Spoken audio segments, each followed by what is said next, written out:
मैं बेसिकली कल्हेर के एक पिछड़े हुए गांव से हूं, जहां आज भी रोड जो है वो 5 किलोमीटर पीछे है मेरे गांव से।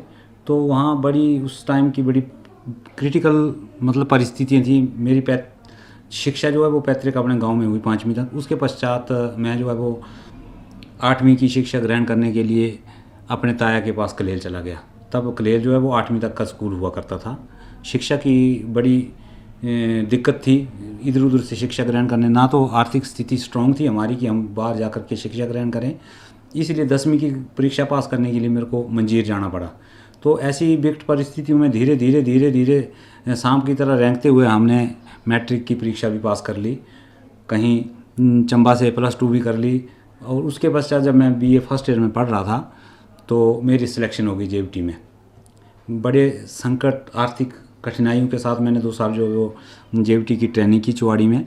उसके पश्चात मेरी 1995 में सर फर्स्ट अपॉइंटमेंट जो है वो एक ऐसे स्कूल में हो गई जो बड़ा काफ़ी दूर दराज बघेगढ़ से पिछड़ा हुआ स्कूल था, घेवा। तो उस टाइम नई नौकरी थी, जोश था, हमने बच्चों को कोशिश की स्कूल में लाने की। बड़ा पिछड़ा इलाका था तो खैर काफ़ी अचीवमेंट हुई। उसके पश्चात वहाँ से मेरा तबादला भी हो गया और लगभग 8 साल में बघेगढ़ में रहा सर। आज मेरे जितने भी शिष्य हैं वो सभी अच्छी पोस्ट पे हैं, इंस्पेक्टर हैं, कुछ TGT बने हुए हैं, कुछ तो बड़ी अच्छी पोस्ट पे गए हुए हैं। तो हमें बड़ी खुशी होती कि आज हमारे जितने भी पढ़ाए हुए बच्चे हैं वो अच्छी जॉब कर रहे हैं, ठीक है। तो उसके पश्चात मैंने कल्हेर में भी अपना घर डाला।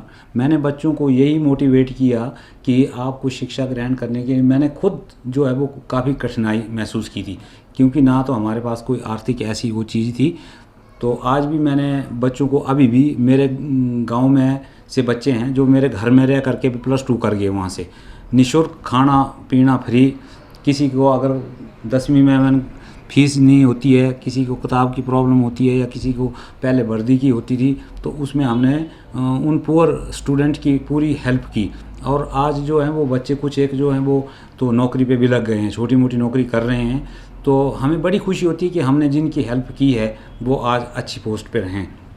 आगामी भी मैं यही निवेदन करूंगा कि कोई भी बच्चा अगर आर्थिक स्थिति से पिछड़ा है तो प्लीज़ वो संपर्क करें, उनकी हम फुल हेल्प करेंगे। चाहे वो चंबा में पढ़े, चाहे जो कहीं भी तीसा हो, चाहे जहाँ भी बाहर भी जाना चाहे तो वहाँ भी पढ़ सकता, हम उसकी पूरी हेल्प करेंगे।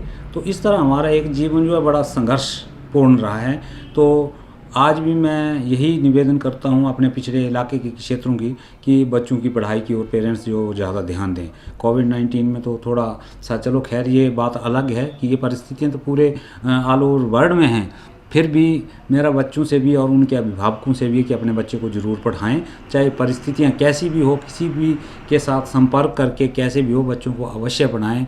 आगे तभी उनका भविष्य जो उज्जवल हो सकता है, जो है वो इसके लिए तत्पर रहते हैं। कोई ऐसा बच्चा है जिसको पढ़ने में कोई ऐसी दिक्कत है कि क्वार्टर नहीं है, कोई ऐसी है, तो हम उसकी सहायता के लिए सदैव तत्पर हैं। सर ऐसा था कि हम देखते थे कि हमारा इलाका बड़ा पिछड़ा था सर, बहुत गरीबी थी। तो हम उस गरीबी से गुजरे हैं कि 20 रुपये भी हमारे पास नहीं होते थे। हम चंबा में भी पढ़े हैं तो हम सोचते थे कि चलो ये बच्चे भी हमारे जैसे ही थे कि इनके पास भी नहीं पेन लेने तक पैसे नहीं होते थे हमारे पास। तो हमने महसूस किया ये कि ये बच्चे भी वैसे ही हैं जैसे हम थे।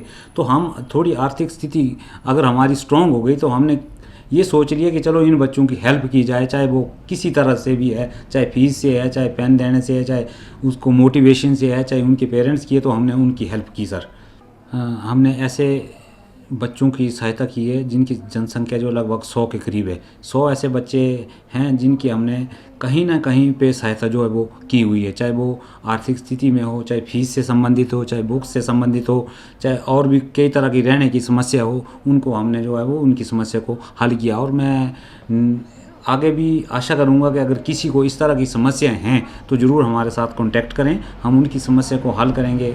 चाहे वो फीस तक की हो, चाहे वो कॉलेज लेवल की हो, तो ज़रूर उनका साथ जो है हम